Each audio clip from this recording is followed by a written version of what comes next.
Hi, everyone. I'm Janet Davis. I'm a member of the board of the Rye Historical Society, and we are coming to you live from Rye, New Hampshire on Central Road, and looking forward to reading from our book that we've been reading from, Just Rye Harbor. Tonight, we are on Chapter 14, Hurricanes and Other Storms. Storms go far back in area history, but there is scant information about the earliest tempests. Listed below are some of the most memorable in New England history. Not each state in the area was affected with the same force. Note that on September 2nd, 1752, we changed from the Julian to the Gregorian calendar, which is still in use today. This means adding 10 days to dates in the Julian calendar to match the modern calendar. There were hurricanes of 1635, was August 15th and 25th. There was a storm of 1638. It was in September 24th and October 4th. Storm of 1675, August 28th through September 7th. A storm in 1683 from August 13th to the 23rd. Storm of 1761, October 23-24. Storm of 1769, September 8th. Great gale of 1770, October 20th. Hurricane of 1778, October 18th and 19th. The hurricane of 1804, October 9th, and the September gale of 1815 in September 23rd. There are more, and you can see that we've got sort of the Port of the Missing Men after February 1972 storm, and you've got a collection of summer camps in the background. This picture is by Peter Randall, if you can see that. That's on page 110 of the book, if you're following along. Some call the Great Gale of October 20th, 1770, one of the most destructive and violent storms ever on the New England coast. It was a vicious nor'easter, which started late Friday, October 19th, 1770, and continued full force through Saturday, October 20th. At the time, 2 schooners from Rye were out in the bay at Portsmouth, fishing in what was called sheep shears. They were last spotted at sunset Friday, but were never seen again.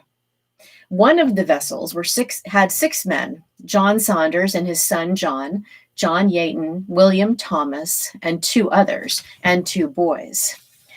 On the other were Samuel Saunders, Joshua Foss, Samuel Sanders Jr., and 2 boys. 6 of the men left wives and children. How many wives were made widows and children orphans by the storm, it is not known, but the number must have been large. The Saunders family clearly suffered tremendous loss in this one gale. The October 1804 hurricane that swept across New England was, quote, one of the outstanding gales of all time, end quote. Historian Parsons calls it, quote, the most dreadful storm that was ever known in Rye, end quote. It was a snowstorm for people in Massachusetts and north, with snow and wind continuing for 2 days. The snow reached a depth of 2 feet in Concord, New Hampshire. The September gale of 1815 has been called by some the most severe storm of the 19th century. It began on a Sunday morning and spent a lot of its energy before reaching northern New England, although Parsons says it blew down, quote, much timber and trees, end quote. At Stonington, Connecticut, the tide was 17 feet above normal.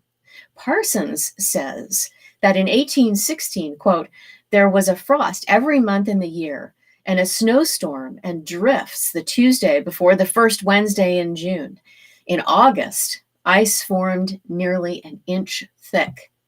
I'm noticing now in the chat, hi June. June just commented that she's thinking of her early ancestors living through those storms. And all of us who have lived through storms here on the New England seacoast know what that must have been like. But June, I think everyone who's paying attention this evening is probably thinking the same thing, and hoping that our children and our ancestors will not have to worry about us that way. In December 1839, 3 hurricanes passed through the area within the month. Snow and wind began on Saturday, December 14th. 40 lives were lost in the vicinity of Gloucester Harbor. On December 15th in Rye, there was a severe gale with snow and wind from the northeast. Parsons calls it, quote, the most severe since the famous gale of 1815, end quote. He reports on April 16th, 1851, that a severe northeast gale and the highest tides ever known on this coast caused great damage to the beaches and coast. Little Harbor Bridge was carried away. On November 2nd, 1861, so 10 years later, there was a high tide and severe storm with Goss and Rand bridges being washed away. Writes Emma Kimball, quote, in the great high tide of 1863, the sea leaped its bounds and broke over the seawall. People went about in boats a half a mile from the sea. The old tide mill bridge at the harbor and a sloop anchored there above the mill landed in a neighbor's field.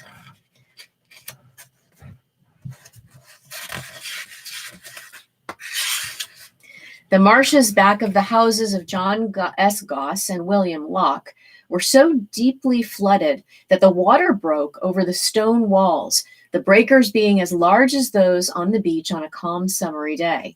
It was a grand sight.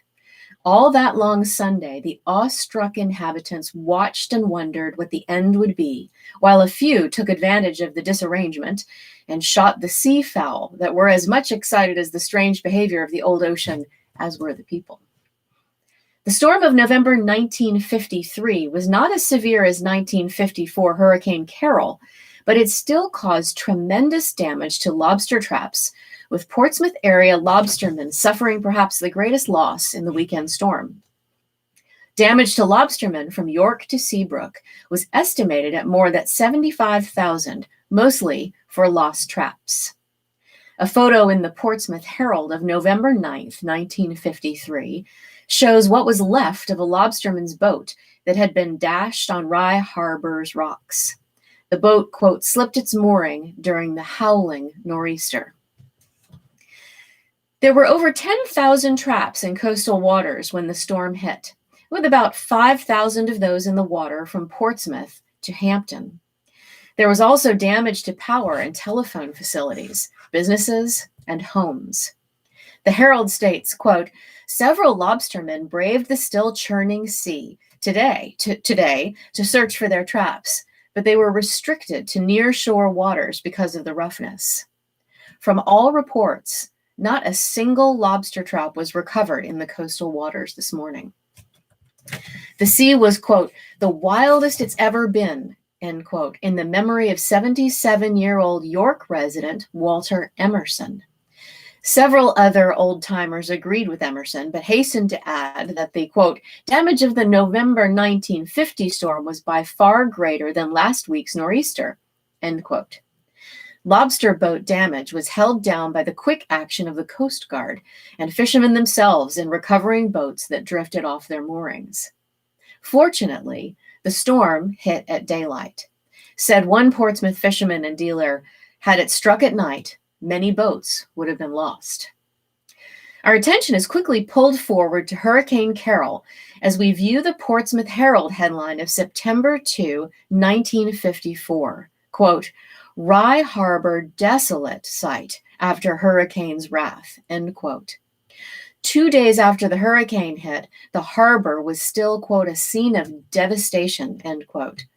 Rye Harbor Master W.B. Saunders described the storm as the worst he had ever seen, with the harbors being one of the worst hit spots in the Portsmouth area. Nearly 40 fishing and pleasure boats were sunk, battered to pieces, or badly damaged by the giant waves that swept over the breakwater and tore them from their moorings. I'm not sure if you'll be able to see this, but here's a picture of what happened there during Hurricane Carol in the 50s. The Herald reports, just a few feet from the road graders clearing debris from Route 1A, the splintered hulls of almost a dozen cabin cruisers, lobster boats, skiffs, and sailboats rest ensnared in a tangle of driftwood, lines, torn canvas, life preservers, and other debris. Near the edge of the harbor, the remains of a collapsed pier staggers out from the shore in a rickety crescent, its pilings knocked helter-skelter by the slamming force of the water. On the other side of the road, in a salt marsh, the smaller boats are overturned, splintered, and mangled beyond recognition. Many were hundreds of feet inland, tossed there at the height of the storm. The article goes on, quote, a few hundred feet into the harbor on the mud flats, 3 large sailboats and a cabin cruiser lie on their sides in a row in the tall grass, comparatively undamaged. Near the harbor master's building, a short distance away, however, is the wreck of the cabin boat Chiquita, impaled on a 12-foot piling which tore through the bottom near the bow and came out the deck.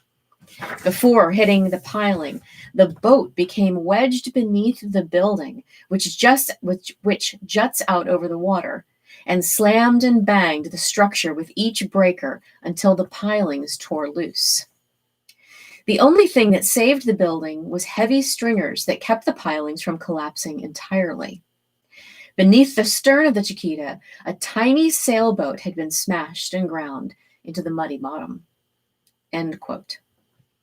States the Herald, quote, across the harbor, high on the rocks, were 2 more boats, one just built and owned by Governor Alvin T. Fuller. It had been in the water only 3 days before the hurricane hit. Saunders said the harbor loss would have been much worse if it hadn't been for Coast Guard warnings he received earlier in the day and relayed to the boat owners. This is the worst storm I've ever seen here, he said. The blow in 1938 was nothing compared to it. The Herald then goes on to quote Northampton lobsterman David Boys, who happened to be at the harbor during the storm and who watched many boats riding out the storm well at their mooring until they were carried away by other craft, rammed, had their lines broken, and eventually became wrecks. One lobster boat withstood the drag of several other vessels for more than an hour, he said, and then the mooring line parted and the whole bunch was swept onto the rocks. Sometimes it was impossible to see what was happening because of the spray being thrown across the harbor, Boys said. One boatman, Howard Hahn of Rye, rode out the storm for more than 4 hours in the Lillian K, a 43-foot cabin boat, which was moored almost in the center of the harbor, Boys said. Another fisherman told how his boat dragged its mooring all over the harbor, narrowly missing other vessels, a pier, and rocks, and then emerging unharmed. Boys was quoted further in the Herald article, quote, Lawrence McDougall, a Rye lobsterman, wasn't as fortunate. His 26-foot former Navy whaleboat was thrown on its side near the road and then battered and slammed by successive waves until it split in the middle. A short distance away, a large cabin cruiser was perched upright on the rocks, far away from the water. The only visible damage to the boat was a bent rudder post. End quote. The Army Corps of Engineers report in 1960 estimated that 15 boats were damaged by Hurricane Carol, with damage estimates ranging from 100,000 to 250,000. Another approaching hurricane, Edna, was written up just a scant week after Hurricane Carol in the same September 11, 1954 Portsmouth Herald. At 7:30 in the morning, immediately after Governor Gregg's order to evacuate the beach area, beach area residents was received, police and civil defense officials in Rye, Hampton, and Newcastle swung into action. But other precautions had already been taken. Before midnight, all boats had been shifted from Rye Harbor, quote, a scene of devastation after Hurricane Carol's wrath, to other moorings. Many lobster boats and pleasure craft were moored in Sagamore Creek above the Sagamore Avenue Bridge. The blizzard of 1978 was a notable weather event in the Rye Harbor area. New Hampshire Governor Meldrum Thompson declared a state of emergency. The storm's intensity was fueled by a new moon and winds gusting to 70 miles per hour. One area headline read, Rye Beach in shambles, cleanup begins. Route 1A in Rye was devastated. Many seawalls have been leveled with boulders, rock, and debris littering the path of any vehicle that dared to journey out. Governor Thompson came to Rye in the evening to meet with area officials and signed a proclamation giving National Guardsmen full power in an effort to prevent looting. A third disastrous high tide in 2 days had hit the area. One photo caption read, "Lobster traps lie half submerged in frozen tidal water near Rye Harbor. The traps were moved across the marsh by the high water which hit the Rye Harbor area late last Tuesday," end quote. The Rye Harbor area was among the hardest hit. On October 31st, 1991, the perfect storm, also called the Halloween storm and the All Hallows Eve coastal storm, hit New England. The day after the storm, New Hampshire Governor Judd Gregg toured Rye Harbor and other seacoast spots. Reported a local newspaper story, quote, "As he surveyed the damage at the State Pier in Rye, the governor was told that the effects of the storm on local fishermen and that lobstermen would not be known for some time. He was also advised that the real extent of the damage to local harbors used by those industries couldn't adequately be assessed until the storm water subsided." The article continued, quote, "Executive Counselor Ruth Griffin of Portsmouth, who accompanied the governor, was particularly concerned about the impact of the storm on the recently dredged Rye Harbor.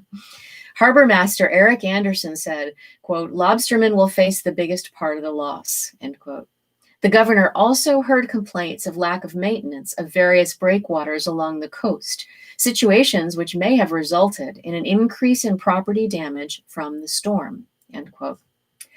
Hampton State Senator Beverly Hollingworth mentioned the breakwater at the mouth of Hampton Harbor and the one just south of Boar's Head, where the ocean waves tore huge trunks from the roadway. The governor said this storm was a lot worse than Hurricane Bob as far as damage to the seacoast. New Hampshire state climatologist Barry Keim says that an unusual characteristic of the perfect storm was the duration of wind between 35 and 45 miles per hour, which lasted nearly 5 days from October 27th through November 1st. This and other factors caused high waves. Buoy data indicate significant wave heights near 39 feet were produced by the storm. And just as a reference point for those of you who recall, just this past summer, we had a lot of activity, a lot of surfing activity and enthusiasm about some 15-foot waves. So imagine a 39-foot wave being produced by the storm. That's twice the height of the waves this summer that brought us all out looking at the beach. Some unsubstantiated reports suggest that the deep water waves reached up to 85 feet, and others have speculated that 100-foot waves may have been produced. On shore, the waves reached a maximum of 25 feet, says Keim. Quote, "Based on wave activity offshore, the All Hallows Eve storm was the strongest on record over the past 50 years and was determined to be greater than a 500-year storm event. That means we can all rest easy for another 5 centuries." June is saying that she was taken to work on a snowmobile and was called in because she lived less than a mile from Portsmouth Hospital in 1978. So June remembers that storm very clearly. I want to go back and read a call out here in this chapter with some pictures that I'll show in a moment. We have, since 1953, 3 generations of the Boys family have fished for lobsters out of Rye Harbor. David Boys Jr., assisted by his young son, David Boys III, began part-time with 100 wooden traps. Most full-time fishermen then had about 300 traps. Lobstermen earned about 30 cents a pound, but bait purchased from Sam LaCava in Portsmouth was only $4 to $5 a barrel. Now aged 90, David worked as his son's helper beginning in the mid-1960s until he retired in the early 1990s. David III began fishing part-time on his own in 1963 with a small skiff, an outboard with 40 traps. By 1965, he was a full-time fisherman with 300 traps. From 1965 through 1979, the father and son bought lumber, sawed it to lengths, and sold the pieces to other fishermen who built their own traps, usually as a winter occupation. This ended in the early 1980s when metal traps became common. He bought a larger boat and gradually increased his trap total to 1,400. Then trap limits were established, and he dropped to 1,200 traps. David's son, David William, Bill, Boys, went fishing with his father as a child of 5 to 6 years old and worked on the boat while in high school and college. He started on his own in 1999 and currently fishes about 600 traps, using a mooring and boat he purchased from a retiring fisherman. He also works independently as an internet developer when not fishing. And here you can see some of the pictures of that family, the Boys family that we were just talking about over the years. So that brings us to the end of chapter 14 of Just Rye Harbor. Once again, I'm Janet Davis. It's been a pleasure being with you for our History Happy Hour. We look forward to seeing you next Sunday evening for the next chapters we're going to read from Just Rye Harbor. And I hope you have a wonderful Sunday evening on this January night. And it looks like the weather is going to be okay this week, and we don't have to worry about any winter storms, knock wood, at least in the next few days. Take care, and please come visit us at our Facebook page, our website, and if you'd like to learn more information about the Historical Society, we're looking forward to hearing from you. Thanks so much, and take care.